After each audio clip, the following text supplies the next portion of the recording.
Focus on your strengths, because you will get a marginal benefit from trying to improve on one of your areas for development.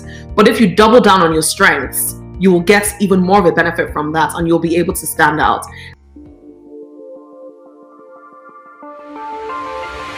Thank you for tuning in to our Rise to Leadership podcast, a weekly show that explores topics that matter while sharing stories of inspiring leaders who are making positive change in the areas of diversity, inclusion, and equity. I have the honor of leading this conversation today with Seun Awolowo, who is the Executive Director, Vice President at Goldman Sachs in London, and she is responsible for building Launch with GS in EMEA. Seun works in the asset management division and heads the Launch with GS team, the firm's $1 billion investment strategy grounded in the belief that diverse groups drive strong returns. In our conversation today, Seun will share what Launch with GS EMEA is all about and how we can benefit from it. And we'll speak about her journey to the top leadership so we can learn from her experiences, her challenges, her successes. And also, she will tell us how she's making an impact through her leadership position. You know, Seun is a young leader and is driven to inspire millennials to live their best life. The impact she is making through her leadership inspired me so much that I couldn't wait to invite her to share her story with you. So when you start thinking, what does it take to be one of the few Black women overseeing a multi-million funds in Europe, the Middle East, and Africa? And what is Seun's powerful secret for making an impact and also rising in leadership? I'm going to welcome her to the studio right now so she can tell you by herself. Welcome, Seun. Thank you so much for having me. You did like the perfect introduction. You sound like you even work in Launch with GS, so it was very apt. I'm happy to hear that. I'm happy to hear that because I'm so excited. I'm so thrilled, and I can't wait to hear more about the Launch with GS. So that's why I had to introduce it that way. I really want to hear more. Okay. Awesome. Yeah, thank you so much for joining me. So my first question would be, what is Launch with GS EMEA?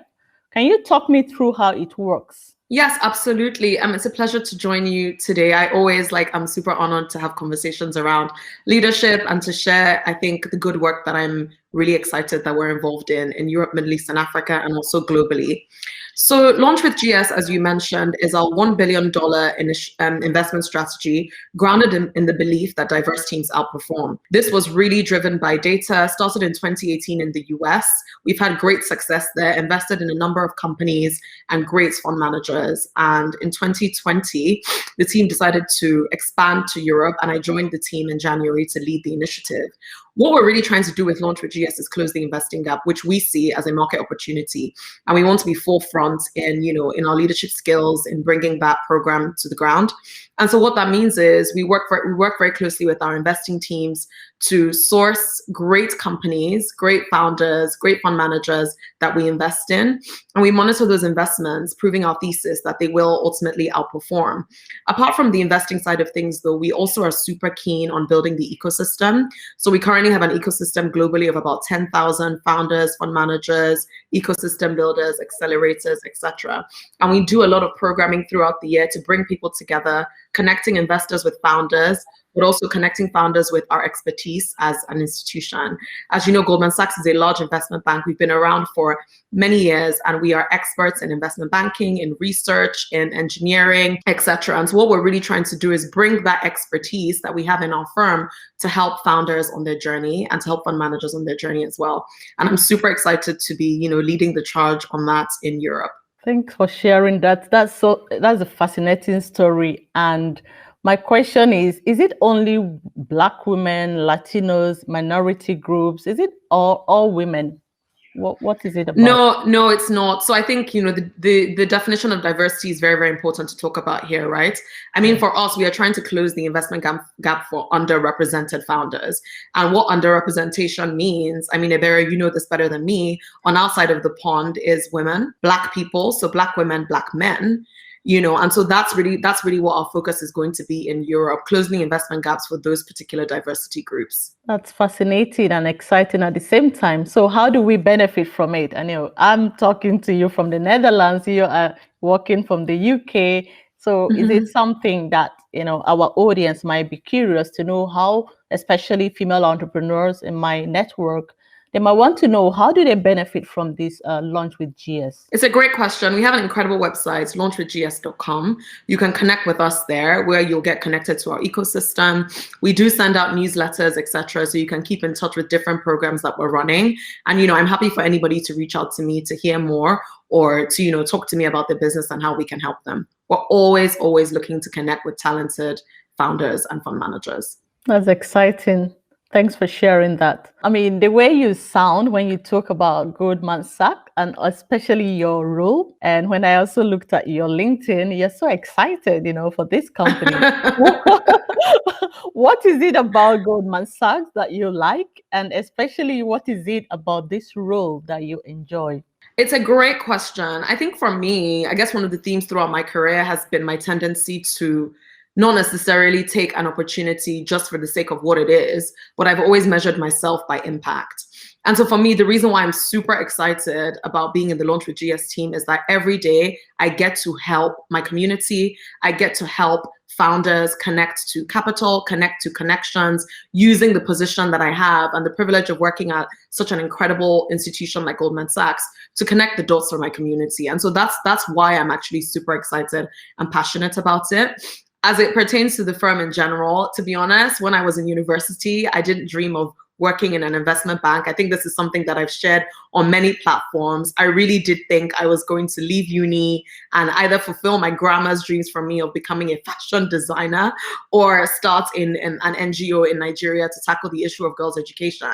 I mean, what I love about Goldman is that, to be honest, I've been able to explore a lot of my passions, and I've also been able to learn a lot. I changed roles every sort of 2 to 3 years. I've worked in 3 different divisions. I've worked with incredible people, and I've always had support either through sponsors or mentors at every stage in my career. And I think it's just a firm that just suits me as an individual and has always been supportive in whatever I wanted to achieve in my career. Oh, that's so exciting. And I'm happy you mentioned sponsors and mentors. And I'm going to ask you some questions around that. And it's always good when people working in a company are so enthusiastic and they love the company when they talk about it. It kind of paints a picture for people from outside about the culture of the organization. I like the way you talk about your company, and it's really good. And my next question is about your leadership growth. You joined Goldman Sachs, and now you're leading this big portfolio where about $1 billion investment strategy. How have you gotten to where you are today in your career? What would you say contributed to your rise? Yeah, it's a great question. And I was actually thinking about this when you sent this question through. I would say, though, that I'm not actually in charge of a portfolio or a fund. I am in charge of Launch with GS, which is, a strategy. And we work very closely with our investment professionals who are way more qualified and sophisticated than I am from that perspective. But in terms of being the front end and the face of Launch with GS, I'm super excited about that. And for me, I think it's a couple of things. I think first and foremost is just having an open attitude to life. And this is something that I love to share with, other young people and other millennials. We tend in our generation to be so focused on one goal or one thing and not realize that, like, with the ebbs and flows of life come different opportunities. So I think I've always been open. I mean, I started off my career as a procurement professional, which is hilarious if you consider what I do now. And then I moved on to working in our global markets division, working with futures clients trading OTC derivatives. And when those had to be cleared in a clearinghouse, I was very much part of the team that, built a solution for that. That was not something that I thought I would be doing off the back of working in procurement. And then 3.5 years after working in that role, I've now moved into Launch with GS, which is very much about venture, founders, the tech ecosystem, etc. So all of those things may look really random, but I think one thing that pulls them together is the fact that I've always been in the business of learning and of growing. And I don't really mind what that opportunity is in, as long as I can go to bed at night thinking to myself, am I learning? Am I growing? Am I passionate about what I'm working on? And am I able to leverage my natural gifts and talents? If I can say yes to those questions, I'm satisfied with what I'm doing. And I think sometimes if you become too stuck on one idea and on one thing, you could potentially miss out on opportunities. I think another thing for me is I've truly trusted the process. I mean, I've been working now since I was 19. You know, Goldman is the only firm that I've worked in. I interned there and I ended up joining after my internship full time. And I would have never thought that I would have stayed there for 7 years, let alone 3 years, you know, because in our generation, you know, you kind of move from company to company. And there have been different points in my career where I've thought, oh, should I really be pivoting to go somewhere else? But I just had this gut feeling that the right opportunity would come. And so I stuck it out. And I think that there is an element of just kind of sticking it out that is not very common in my generation, but it's something that personally, as a person, I do trust the process. I trust that everything good will come. That's one of my favorite quotes. And so I just decided to stick it out. And I think ultimately I am still on my journey, but I'm very excited about, you know, what the future looks like and the choices that I've made so far. This is such an inspiring story. I'm sure the millennials will have to learn something from your story. I believe in consistency. You know, consistency is the key. If you can stay there long enough, opportunities may come. But what else contributed to your rise? Because earlier you mentioned something about mentorship and sponsorships. Tell me more. I think the unique and incredible thing about working in an organization like Goldman Sachs is that you're 100% sure that you're working with the best of the best. There is no doubt in your mind that you're working with smart people and intelligent people, etc. I remember when I first joined, I found that quite intimidating because I'd just come out of uni. I'd never worked in a corporate environment before. Everybody seemed so clever and like they knew what they were doing. And I actually had 2 very incredible people early on in my career who really helped me. One of them is one of my first managers who's actually retiring this year, which is so interesting. But I remember when I interned with her, I would just watch and observe her, how she did everything with so much grace, class. She was extremely detail oriented, quite introverted. So I'm also introverted, but like we were kind of opposites in that. Like I was just kind of like trying to get things done. And she was always telling me, no, you need to be careful. You need to make sure that you know the details. You want to be the expert in the room on whatever it is that you're working on. And that's something that I've kept my entire career. And she was the one that encouraged that in me. And she always told me from early on, you can rise to whatever position you want to be in this firm. I truly believe that you can. It's just a matter of what you want to do and how well you can apply yourself. So having such positive reinforcement early on in my career was extremely encouraging. I also had another boss who actually may or may not be listening. I saw that he commented on this when you posted it, who encouraged me so much, because when you're young in your career, you get all these performance reviews and people giving you feedback on how you've performed. And naturally, I think naturally as a woman, maybe even more so as a Black woman, I'd be more focused on the negative side of things. And he said to me, you should always focus on your strengths. Focus on your strengths, because you will get a marginal benefit from trying to improve on one of your areas for development. But if you double down on your strengths, you will get even more of a benefit from that and you'll be able to stand out. And that again also stuck with me. So I guess for me, I always try to put myself in a position or in roles where my natural strengths and abilities were part of what would make me successful in that role. So obviously there's always an element of needing to learn something and needing to grow, but I did not want to have to grow in who I was as a person or what I enjoyed doing. And what do I mean by that? So naturally, I'm quite a good communicator. I love making connections with people. I can sort of bring a task to the end. I'm very focused, etc. It's easy for me to go into leadership positions because I'm a self-starter.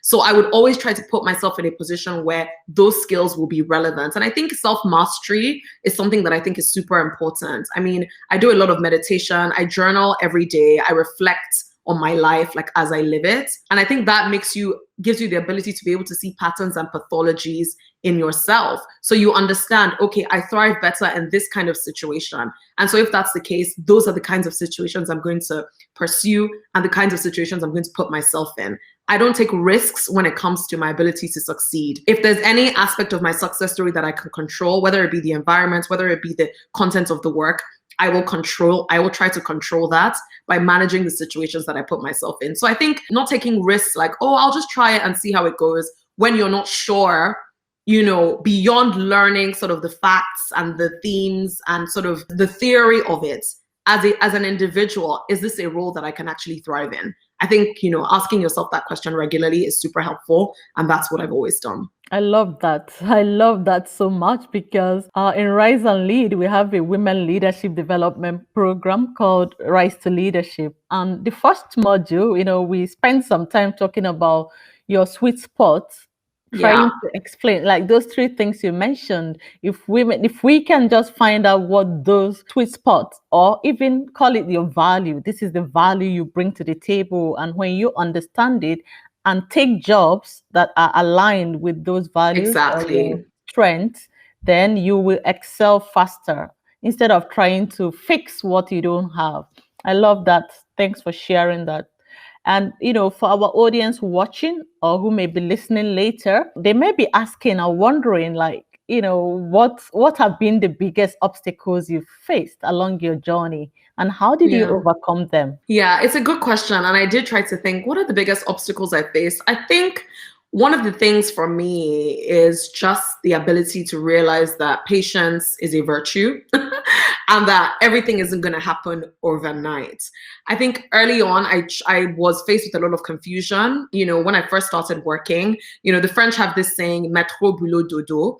And I was like, am I just doing this métro, boulot, dodo life? And that means metro, work, sleep, and I was in a position where I was like, does my life actually have meaning? I think something as millennials, and I'm sure other generations as well, but us more specifically, because of all the access we have to information, is just always seeking out impact and wanting to find meaning in whatever we spend our time doing. And I remember I was commuting to work one morning and I was just writing in my journal, like, am I just living this life of metro, boulot, dodo? Like, what is the meaning in all of this? And I had almost like an aha moment, what Oprah calls an aha moment, where I realized that actually life is to be lived in 3 dimensions. You have to have your earning dimension, so a way that you make money. You have to have your dreaming dimension, so the natural gifts and talents that I spoke about before, how are you using that to sort of change the world, better your society and your community? And then lastly, your sharing dimension, an element of giving back. I believe that, we always have to think about balance in life. If things are being poured into your life, you're getting opportunities, blessings, there also has to be a way for it to be poured out. The reason why the Dead Sea is the Dead Sea is because things flow into it, but nothing flows out. For a river or a body of water to actually be flowing and be successful, it has to have an inflow and an outflow. And so I had that revelation and I actually started writing a blog on it earlier on, which I've now stopped. But it was just this idea of living my life in 3 dimensions. So it gave me a great framework from which to view my life. So I was like, okay, this whole idea of working, I was like, if I'm only 22 now, is this going to continue for 40 years? Like, I just could not imagine it. But when I started using this framework of the 3 dimensions, so my earning dimension, working in this institution, my dreaming dimension, sharing my learnings, I love to share my learnings, and I'm sure we're going to talk about the organizations that I run outside of work as well after this. But that is my dreaming. That is my dreaming dimension. My ability to share my thoughts, whether it be in writing or in speaking. And then my sharing dimension, how am I giving back? How am I giving back to my community? And that's what I do through my NGO that I started with my sister and a couple of friends. So if all of those things are active in my life, if in your life you're able to earn, you're able to dream, and you're able to share, it doesn't have to be in perfect unity every time, but just have those pillars active. And I guess the challenge for me was having that revelation, realizing it, and then implementing it in my life. And to be honest with you, after I started thinking about it that way, I became kinder to myself. I was able to trust the process a bit more. And I was actually able to become sort of a bit more structured in the way that I viewed success and progress. Obviously, everybody wants to be successful, but it's not all going to happen overnight. And by the way, it's not all going to happen at the same time. But if I can say hand on heart, these 3 dimensions, my earning dimension, my dreaming dimension, and my sharing dimension are activated, then I know that I'm well on my way. Wow, Sherry, you're such an inspiring leader. Thinking about your three dimensions, your earning dimensions, your dreaming dimensions, and your giving. I can summarize it like, when I talk about the culture of contributions, because that's Yeah, what it is. Your earning, and it's all about contributing your knowledge, yeah. contributing your resources, and that's the culture of contribution. So, and that is why I invited you to today, and we're talking about leading through impact. And you Mm-hmm. are, the best person to talk about this. Thanks for I'm not sharing. sure that's true, but You are one I of the take best the people to talk compliment. about it. I know I've read a lot. Don't worry, we're getting there. Okay, let's talk about, some of your other initiatives, because in your bio I read that you run two other initiatives, one in Mhm. Lagos, Nigeria, and the other in the UK. What are your objectives for these initiatives and how are you achieving them? Yeah, it's a great question. And when I was thinking about this, I was also thinking about the concept of balance. I have a really incredible group of friends that are amazing, and we all do at least one or two things at the same time, which causes for a lot of fatigue. But I do think, to my point earlier about three dimensions, this is important to me because I feel like life is an opportunity and it has to be maximized. The blog I actually used to write was called Maximize Your Life, believe it or not. So what is my intention and motivation behind these other initiatives? So the first one is Teacher Girl Nigeria Foundation, which is a foundation in Lagos, Nigeria, as you said, whose aim is to sponsor girls through education, but also give them mentors and a lot of support through their journey. At the moment, we're sponsoring two incredible girls through school. They're actually in SS2 and SS3 respectively, and we're now planning for university. And the reason why I did that was, again, like, there's no point making up causes that are actually not already connected to who you are.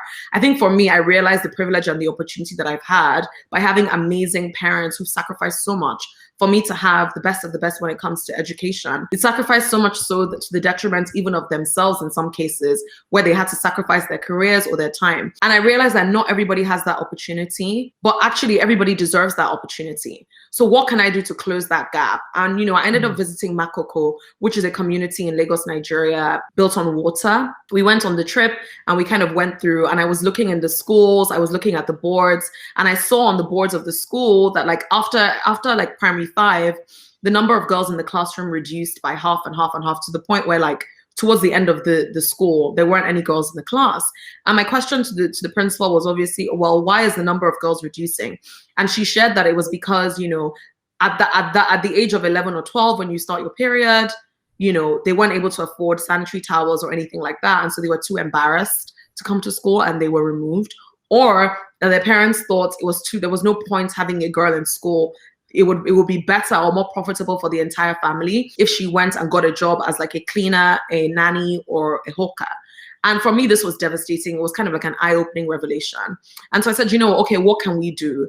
And I remember that I had watched Girl Rising, which is a CNN documentary about the journey of different girls in different countries to education. I'd watched it when I was living in Paris.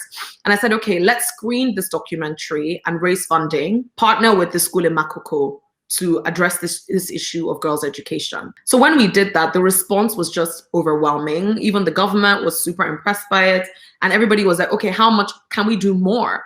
And our response to that was, oh, well, we're not an organization. We just wanted to screen this movie and raise funding. And so we realized that actually we could have more direct impact. And so we created the NGO, and it's been in operation since 2015. And we've been able to sponsor, these two girls through education. They both do incredibly well. They're both top of their class. Imagine taking them from Makoko, which is like a water community, putting them in a private school, and they're still able to outperform their colleagues. I mean, diverse teams do absolutely outperform, right? This is the same thesis that we're seeing just on a micro level. And so I'm super passionate about that, and I love it very much. And I'll continue to do it as long as I can. And the other thing that I do, obviously I grew up in Nigeria. My parents are there. My siblings are there. Funny enough, I'm actually the only one that has chosen to live in the UK, a decision that I'm very happy with. And I just realized that, we need to come together as women. where can we actually be ourselves? Where can we gather and talk about the things that really concern us? You know, like I said at the beginning, I have a really good group of girlfriends, but I realized that that is not something that is common to everyone. And so I decided to start this initiative. I guess it's a community called A Conversation About Womanhood. And prior to the lockdown, we were meeting quarterly. And the idea about it is to create a vulnerable and open environment where we can inspire one another and talk about issues that truly impact us. Funny that you mentioned commitments, you know, earlier on in the conversation. Yesterday, that was what we spoke about as a community. We had 107 people on Instagram Live, and we spoke about what does it mean to actually make a commitment and keep it. We've spoken about other topics like jealousy, you know, identity, vulnerability, relationships, friendships, you know, so many different things that particularly affect women, but there isn't really an honest and open space to discuss it. And I actually say that I choose to lead with vulnerability. So when we come to those sessions, I tend to share from my journals, from my personal experience. And I've never had a negative response to the openness that is at the table. Our sessions are usually in a super beautiful location. I think that, you know, you actually have to prepare the table for people to come with that attitude. And so we have balloons, we have confetti, we have somber music, and we're really creating an environment for people to be open. And actually, many of the time, people leave the event in tears. They make new friends, and we've actually formed an incredible community of over 1,200 people. So it started in 2018, and we've just seen incredible strides. We're actually just now kind of starting to think about what we want to do for 2021, a mixture of virtual and in-person programming, etc. So it's been incredible. And I think for me, you know, for anybody listening who's thinking, okay, what can I do? I think the answer is actually within you. None of the things I do require me to be anybody else but myself. I'm not pretending. I care about vulnerability. I care about women. I care about the topics that we talk about. And so it's easy for me to show up in that space. What I'm not going to do is put my name or put my energy into a cause that I don't really care about, because that will cause me to strive. And striving is not sustainable. So again, back to like self-mastery and like making sure that you're doing what you're truly passionate about. That's a key thing that I would say. And, you know, the initiatives have been fun, have great teams on both sides who work very closely with me. And, you know, we're on our journey. How can we support you? That's all I can say. I don't know what else to ask. How can I mean, I guess for Teacher Girl Nigeria, you know, it's just getting involved with it. If you're happy to like spend some time with our girls, to give them a sense of your various industries, you know, they keep pivoting in terms of what they want to study. One was thinking, oh, I want to be a founder and start my own tech company. I said, well, that's great. One is like, oh, maybe I want to be an engineer or maybe a doctor. You know, sharing that expertise is great.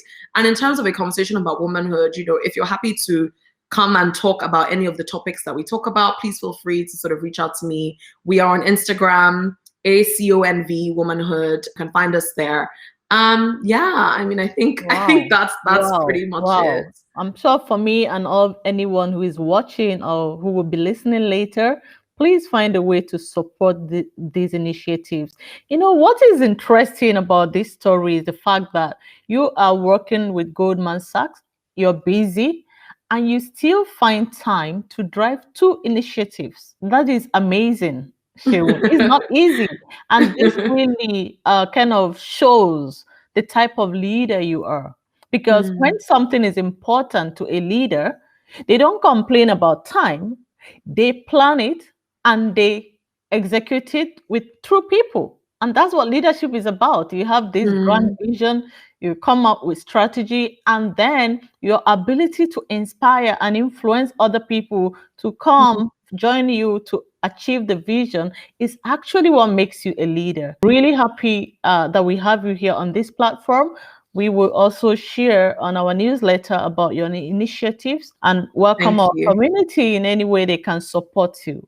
I'm really proud of you. I'm so proud of you. Thank you. Okay, thank you so much for sharing your vulnerability. And now my next question is, I mean, you seem to work with many millennials. Tell me, what do millennials want in a workplace, and how can companies position themselves to better attract them? I always try to stay away from being like the poster person to speak on behalf of my generation. But I think I can only speak from my experience and what has worked for me and why I'm still at the firm that I am and why I love it so much is a couple of things. One, for the idea that you can actually have an impact with what you do, So I think Goldman does this in an incredible way because even internally as a firm, we have different competitions at different levels. I remember when I was an analyst, which is the most junior part of the firm, I participated in the Analyst Impact Fund, where you get to pitch a charity to the partnership committee. And, if you win, you get a certain amount of money allocated to that charity. This is all, with the understanding that this isn't all you're doing. This is alongside your day job. So just this idea that people are multifaceted and they have different interests. It's very, very important for companies and organizations to recognize that and create avenues for them to explore that.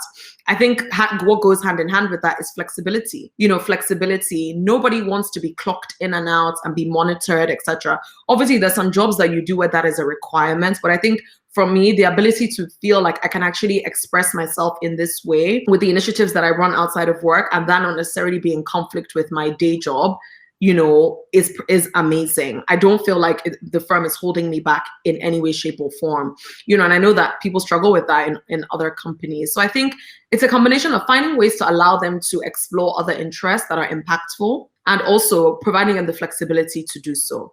I think another thing is not tying them to one particular job opportunity and creating an environment where they can pivot when they want to.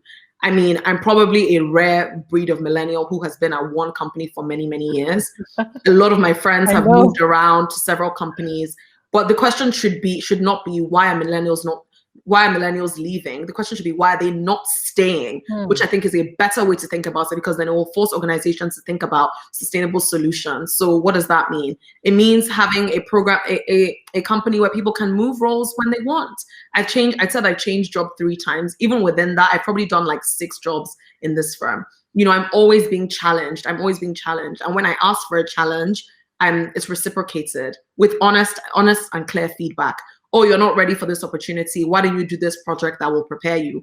Or absolutely, you should definitely lead this, and giving people an ability to not work within their comfort zone all the time, but have enough of a gap that they feel challenged. Everybody wants to feel like they're being challenged. And I think that's definitely something that millennials definitely need as well. Thanks for sharing that, Seun. And my next question is, you are a woman, you are a Black woman, and you are young as well. And, we have underrepresentation of women in leadership in almost every sector of the economy. And some women are asking, what is my first step into leadership? Where do I start from? So what tips would you give to young women, and especially Black women as well, who are always being sidelined? What tips would you give? Yeah, I think it's a great question. I mean, for me, it's a couple of things. One, I've already said this before, self-mastery. You can't be good at everything, and you can't be the savior or problem solver to every solution. Focus on what is important to you and really sort of double down on that. I think because I work at Goldman, I'm very, very keen on specializations and people being focused on, their strengths and being able to maximize those in a way that is sustainable and can give them fulfillment in their own lives. I think I would advise people to spend some time with yourself, do some reflecting and think, okay, what do I enjoy and what am I good at and how can I make this a career? I think the other thing is asking for help. I mean, Ebere, you can probably relate to this. In an African culture, you don't ask for help. As a woman, you're just supposed to do any and everything to keep all the balls juggling. You're supposed to be an incredible wife, a mother before you're 25. Superwoman. Yeah. And nobody is asking you about yourself and how you're doing, either mentally, physically, or even emotionally. So I think the ability to just prioritize self-care, honestly, I don't think it's actually a little bit unhelpful if you're trying to help everybody else apart from yourself. I always say that a cup that is half full cannot overflow. And it's only in your overflow that you can actually help people. If you're struggling, you don't have the ability to help others. So prioritizing self-care and being kind to yourself and asking for help is very important. I know as a Black woman, especially as an African woman, it is not the cultural thing to do. The idea is that you suffer in silence and you figure it out behind closed doors. But, like I do with a conversation about womanhood, let's bring some of these things to the forefront and as a community, help and support one another. And I guess the last thing is this point about community. Get into a good community. Nobody can do this alone. Nobody can do this alone. I mean, I would not be where I am today if I didn't have great friends and family and an amazing husband who was extremely supportive. You need community. You cannot do this journey alone, at least not sustainably. Not sustainably. Whether it be a community of friends, a community of colleagues, like-minded individuals in a particular interest that you have, invest in the community, and don't just invest in it passively.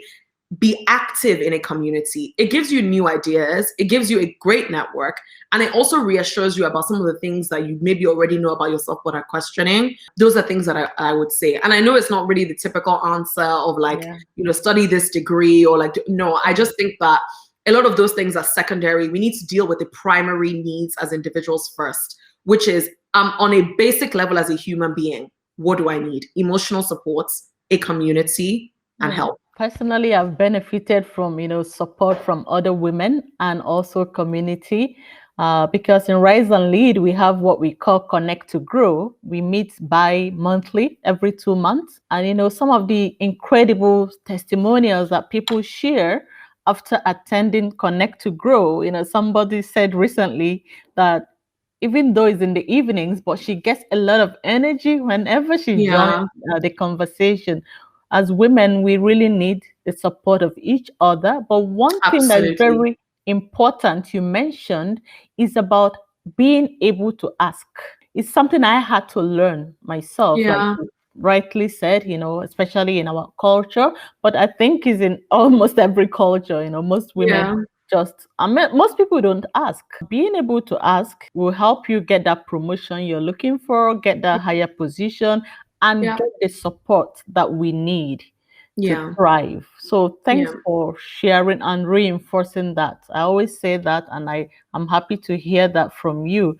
Before I ask my last question, I'm going to welcome our audience to please, if you have any question, type in the chat for Seun, and let me show up some of the incredible comments from people who are joining us. I think, wow, thank you, Seun. I hope you can read it. Yes. What an amazing initiative. And Soji says, great innovations, kudos. Oh, Soji again said, thank you for upholding the good legacy laid by our great legendary, which I didn't mention, Palette Awolowo. You are the great granddaughter, right? Yes, I am. Oh, that's so good. Yeah. So, I mean, that's why you learn from the best. I mean, this is in your genes. It's in your genes to help people. Now I know. So if you have any question, please feel free to type. And you are so inspiring, Shehu. Yes, I agree with you, Diana. She is. So while you're asking your questions, let me go to my final question. I mean, you've already talked, I wanted to talk about self-care, but you've already given us all the tips that we need for self-care. And so I always like to end by asking, what 3 things would you say contributed to your leadership growth or personal growth? Yeah, I think the ability to take the opportunity right in front of you first and figure it out later. I think sometimes people get this fear of like, I want to do the perfect thing. I spend a lot of my time actually mentoring, young Black women that are trying to get into the finance industry.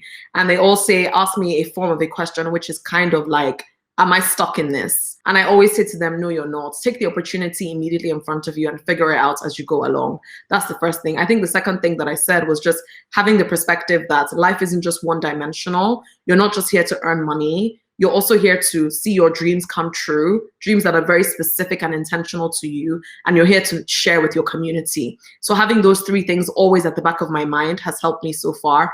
And I guess the last thing, I'm sorry, I'm going to sound like a broken record, is a community. Have a community that spans all the different relationships that you need, whether it be a sponsor, a mentor, friends and family, a community of interest, people that you have shared values with. Peer mentorship, extremely important. Making sure that you have a plethora of relationships that can support you through every season of your career and your rise. And realizing that leadership is not about self-glorification. It's not about amplifying your own voice or even your own image, but it's about service. Wow. I'm amazed. I mean, I'm taking away a lot from this conversation, and I love the idea of the 3 dimension. and also getting support and so many the initiatives you're sharing. I'm wondering, our audience, do you have any question or what are you taking away from this conversation? Feel free to type in the chat. And so we wait a little bit to see if we have questions. Otherwise, we'll be closing soon. Okay, we have one. How do you benefit from Lunch with GS as a Nigerian entrepreneur? Yeah. I think it's the same as any other entrepreneur. I think you should go on our website, get in contact with us, and we're open to meeting everybody. I think being part of the ecosystem is just as valuable. And so you'll get to connect with investors that we may know that might be interested in that area, etc. So I think our website is the best place to get more information around resources to support entrepreneurs. I hope you heard, whether you're in Europe, Africa, Middle East, right? It's better to go to the website, and we will share this, on LinkedIn or on social media as well, to encourage people to take advantage of this Launch with GS. So thank you for joining me today, Shehu. Thank you so much for having me. I really appreciate it. Yeah, thank you. I really appreciate your candid and open discussion, and I'm taking away a lot from it. Thank you for joining me. Thank you so much for having me. I really appreciate the opportunity to share today. We have one more question, maybe the last one. How is Launch with GS different from the Black Woman Initiative announced recently? Yeah. Thanks, Dana, for your question. So I think what she's trying to allude to is recently Goldman Sachs announced that they are an initiative called 1 Million Black Women, which was a $10 billion capital commitment to helping Black women over 10 years, as well as 100 million in philanthropic commitments as well.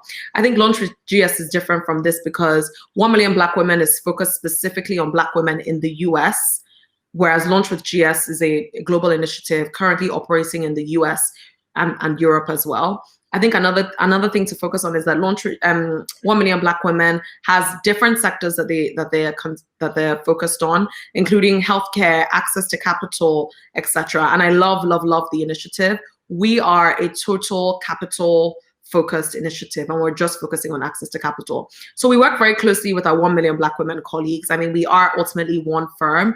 I think the thing to take away is that, there's the concept that Goldman is super committed to impact. We're super committed to diversity and inclusion.